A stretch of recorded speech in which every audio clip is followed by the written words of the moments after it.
Hello and welcome to the Igniting Your Dynamic Self series. I'm your host, Wendy Bjork, founder of heartsofwellness.com. If this is your first show with me, I empower women to see beyond the challenges they are navigating and inspire them to live in acceptance. As a best-selling author, inspirational speaker, and nationally syndicated columnist, my mission is to create massive ripple effects in the world as I share ways to simplify to wellness. And joining me today is my very good friend, Victoria Avila. She's an RN and owner of Victoria Avila Coaching as a holistic health and life coach. And she loves helping people get back to wellness and stay in a healthy state for their mind, body, and soul. She believes it's all about making peace with your body, and I completely agree. We're joining Mm. you today to help you feel inspired, informed, and empowered to take that next step forward. She has an amazing story to share, so let's dive in. Thank you for taking time out of your busy day to talk with me today, Victoria. I'm so glad we Oh, had time, and welcome, thank you. Thank you, Wendy, for having me. of course. I feel there are so many things changing and shifting at light speed in our world. You can't even believe what's happening today and how far people are coming and realizing how important their health is compared to Mm, even a few years ago. What are your thoughts about that? absolutely. I think with technology, it just speeds things up in the world, and we have to stay in touch with who we are because we can get lost. I believe we can get lost in it. You see people in their phone and immersed in their phones and just losing touch with communicating with others and kind of losing that sense of self, and their anxiety increases. So we really have to teach people and really make a conscious effort to stay conscious with our lives and be stay grounded as much Mm, as we can. that is so good. People don't realize how easy it is to get grounded again, even if you're in a stressful state. It's so easy. Just step outside for a few minutes, walk away from your work area or your desk, and take a break for yourself. You'll just feel so much better, to finish your day, to deal with your next client or patient. I think that's really important. I'm sure you probably teach that as well. Yes, I love it. In fact, I've been a nurse for almost 4 decades now, and really specializing in the behavior health world and working with kids. I spend a lot of time working with high risk kids, age 5 to 17, in a respite situation. So that means that it's a least restrictive environment. Kids that just need a break from their parents, or parents need a break, the respite time, and we teach them amazing coping skills, and we teach them all about how they see themselves, cognitive distortion, and hoping that we can help them to change that trajectory, see themselves in a different light than maybe what they've been exposed to growing up. Some of the environments aren't too good, when a lot of abuse and just broken families, and we see that all over. But these kids, I really feel like they're gifted, and they have another chance to really change some things and really see themselves in a different light, to get them back out into their mainstream and live their best life. Mm, that is so good. And you mentioned there's kids as young as 5 that are coming in. Mhm. If you can change them when they're 5, that's even before all these beliefs really cement in. Right. That's amazing. Teach them how to do box breathing and Mm, simple little distractions, and really find out what their triggers are, and how mhm. to cope with their big feeling. We talk about their big feelings a lot and help them process those. It's really exciting to see them grow, and some come back and you get to see them at different stages. So it's really fun, really rewarding. Oh, that's amazing. I know everybody deals with challenges, and when you're in the moment, you think you're the only person that's dealing with this kind of a thing. What have been some of your biggest challenges in getting to where you are today?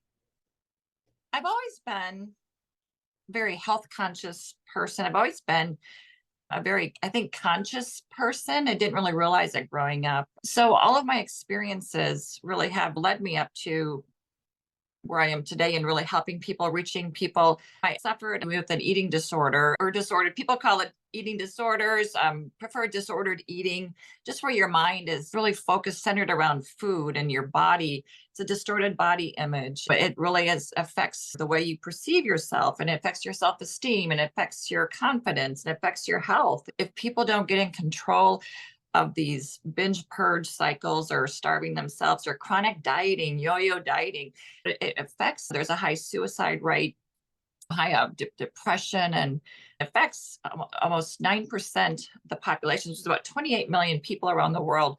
I can remember going back, thinking back in my life. I remember being in fifth grade, and I had a best friend. Her name was Wendy. And I remember comparing my thighs to hers in fifth grade. Like my thighs were bigger than hers. I didn't understand that my bone structure was more athletic than her, finer boned. I didn't understand that. I remember with a neighbor, we made contracts with ourselves. We wouldn't snack after a certain time during the day. That was in fifth grade. I was 8 years old. So it stems way back to how I perceived my body image. We have a lot of height in our family. We have a German background, English German background. It's a different build. I always wanted to be smaller for some reason. I thought smaller was better. My mom was very thin, always had a perfect kind of image. I was always proud of her for being pretty. And my grandmother was very tall.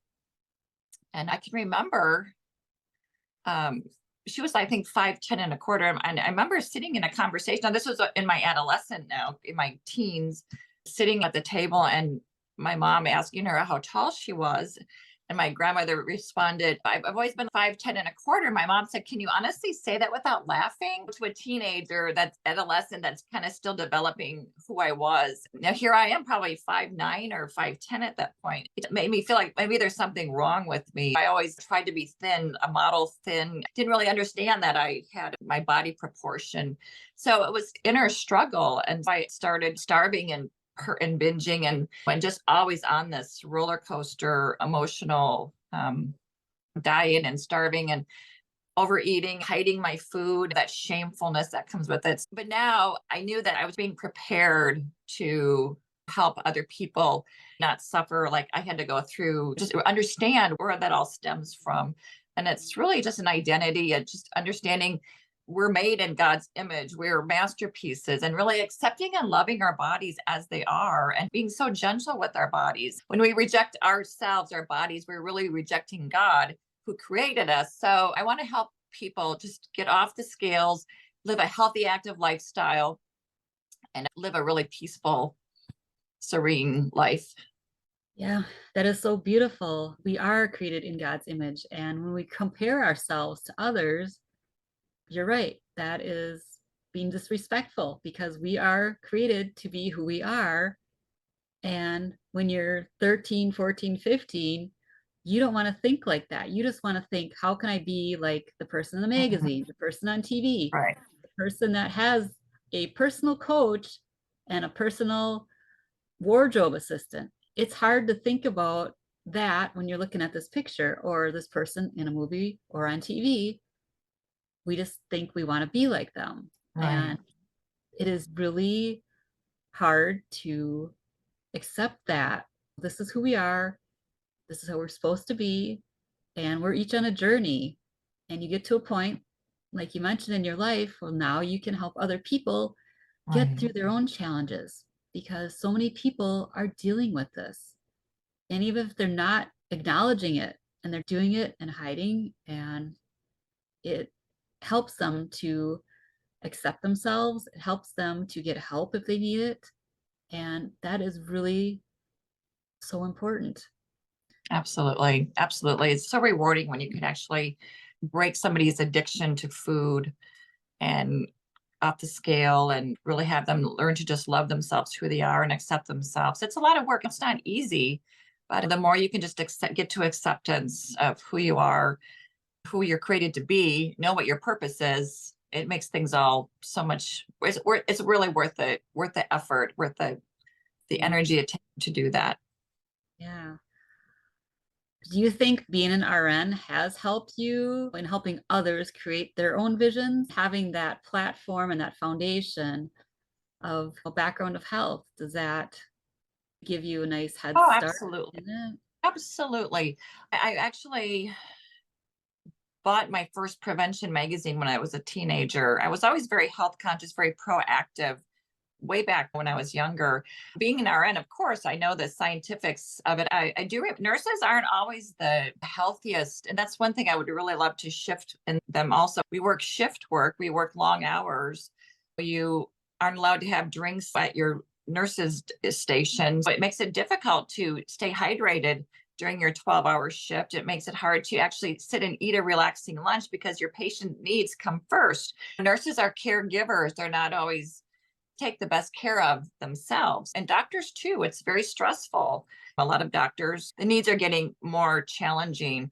They're having to see more patients daily. The patients that are in the hospital are getting more acute. There's more demands. It's very stressful to nurses work the night shift. When I've done that for years too, it throws your body into another state of stress and cortisol production. It really makes it hard to eat a well-balanced diet and get those 8 hours of sleep. It makes it a little challenging, but another platform to being able to share with other nurses and help them really nurture themselves. I remember in nursing school, I was really heavy into my bulimia, my binge purging, and I had a nicotine addiction as well.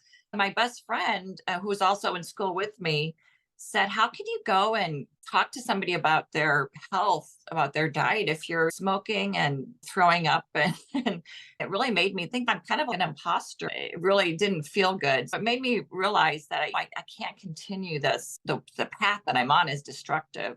And as I kept searching and growing, I was able to eventually break that. And actually in 1991, I changed my faith. I was always searching for something. I was always had this sad disposition, kind of melancholic. And that was the start of my journey when I actually made my profession of faith. And it really began to feel that love and a sense of identity. And 6 months later, I found some supplements that really changed my health. My hair was falling out. It was like stunted the growth. My skin was gray. I was tired all the time. So it really helped me. Those two things really helped me to change the trajectory. But definitely, now I help the nurses that I work with. They see me eating healthy and drinking water, hydration. And so it has a good teaching model for other nurses too, because we're such givers. You just want to be able to help as many people that I come in contact with. Sure. What have been ways through the years, or maybe even currently, that you found have helped you stick to your goals or things that you want to change in your life?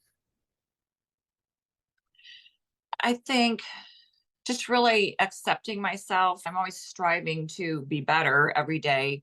I'm seeking God every day and asking, who can I serve? How can I serve? Really being of service versus sales, having those conversations, turning it into a serving. Who can I serve today? God is my business partner now. Who can I serve today? Whose lives can we touch today? I don't have to put on this different hat when I go out now. I can just be a vessel, be the vessel for God to work through me in every situation that I go into, whether it's the grocery store, the gym, my work, just anywhere, really changing the way I see myself and the way I approach the world now. And it takes a lot of pressure off of me to, when we ask, how can we serve, the doors open. It's almost like the floodgates opens. It takes a lot of pressure off of us too, as individuals. Right.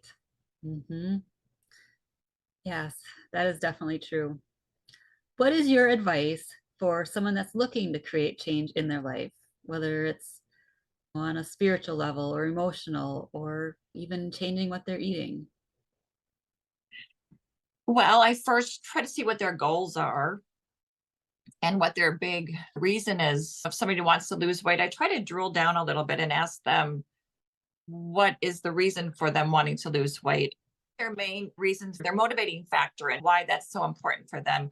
Maybe it's just so they can have more energy to play with their children or their grandchildren. That sometimes is life changing in itself. Sure. Yes.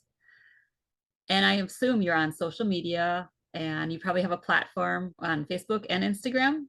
Yes, And then where can people find you if you have a website or if you're on Instagram or Facebook? I am on Facebook. I also have a Facebook group, Happy Healthy You, Okay. which talks about making peace with your body. I use the 8 pillar approach to living a nutritious life. I studied with Carrie Glassman, who's a celebrity nutritionist, and she uses this 8 pillar approach to really living your nutritious, your best life. Controlling stress and moving, sweating more, hydrating, and living consciously, loving yourself, nurturing yourself, stressing less. All these things work together to really live your best life. My Facebook platform under Victoria Avila. It's pretty easy. And then on Instagram, I'm happy, healthy, and free. It's pretty easy to find me. Sure. Great. Are there any last tidbits that you have for our listeners?